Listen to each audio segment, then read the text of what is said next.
Jadi gini loh Han. Nih, ini kan multiple regresi berganda yang gue bilang.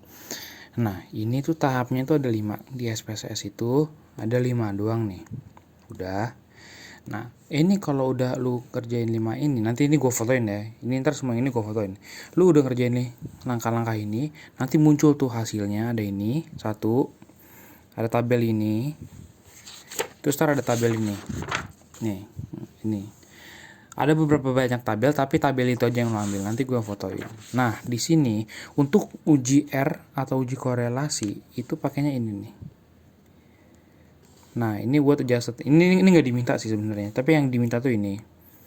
Nah, terus nanti lagi tabel yang dipakai itu yang ini Han. Tabel koefisiennya bentuknya begini. Ntar gue fotoin lagi deh. Nah, ini angka ini yang dipakai. Untuk korelasi itu gini. Yang A. R tadi itu kan nih 0,319 R 0,319 bunyinya gini persis, nanti gue fotoin juga deh. Artinya secara statistik hubungan antara variabel dependen dalam kurung harga saham, nanti lu terserah dependen lu apa, dan variabel independen DPR ROEDR misalkan adalah lemah positif. Lemah positif dari mana? Ini nih tabel ini. Nah, ini nanti gue fotoin juga nih. Ini ada 0, itu ya yang tadi R-nya itu ya. Ada 0, 0,1 sampai ini bla bla bla bla. Nah, tadi kan 0,319. 0,319 itu kan berarti di sini nih. Nih. Berarti kan rendah atau lemah. Ya kan? Nah, lemah positif.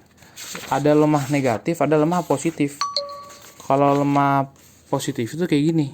0,1. Tapi kalau ininya min, R-nya itu min, berarti itu lemah negatif. Nah, itu yang pertama.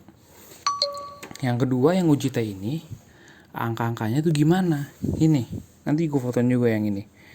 Nih, hipotesis nih.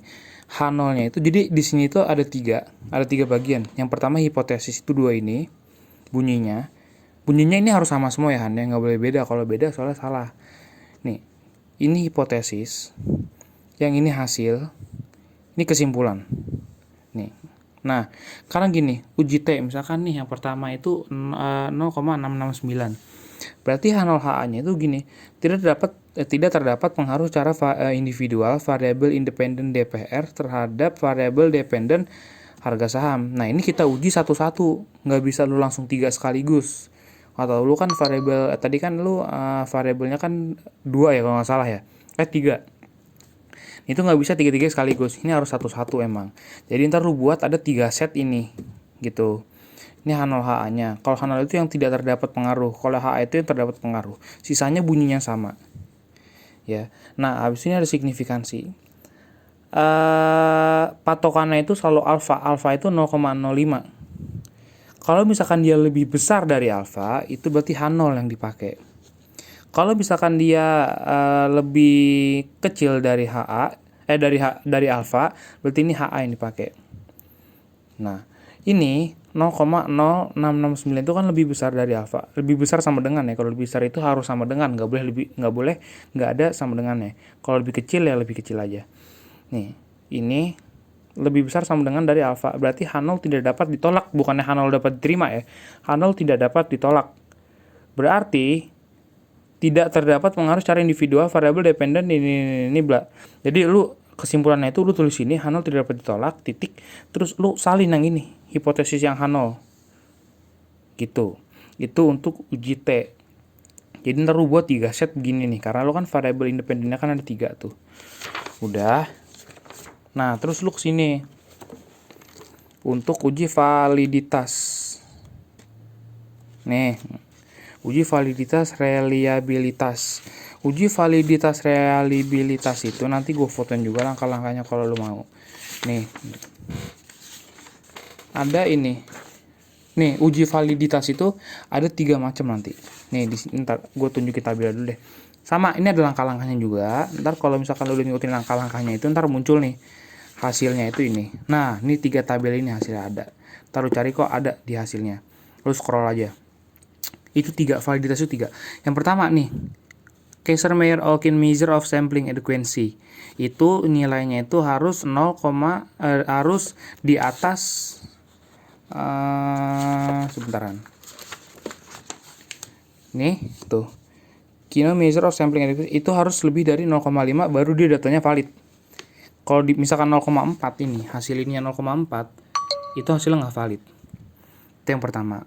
Yang kedua, ini nih, initial agent value-nya itu, nilainya itu yang pertama, yang paling atas, itu harus di atas lebih dari 1. Nih, tuh.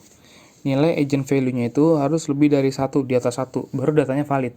Kalau misalkan dia 0,99 itu belum valid. Nah, yang ketiga ini komponen matriks. Ini tiga-tiganya harus lebih besar dari 0,4 baru datanya valid. Tuh. Kalau misalkan ada, tapi jarang sih. Kalau misalkan cuman satu yang nggak valid itu biasanya jarang.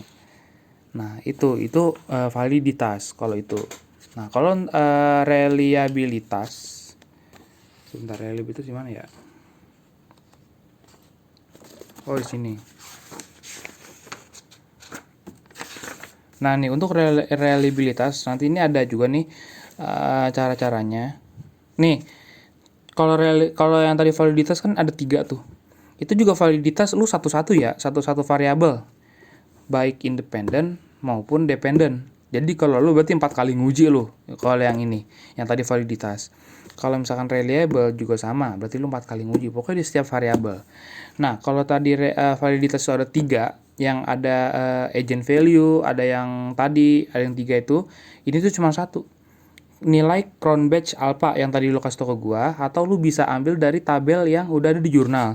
Itu kalau lebih dari 0,6 berarti dia reliable. Nih. Tabelnya itu di sini nggak ada. Pokoknya lu kalau yang reliabilitas lu bisa ambil dari jurnal yang tadi. Bener kok namanya Cronbach's alpha. Itu yang dipakai.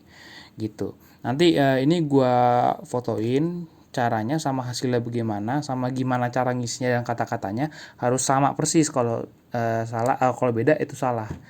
Gitu.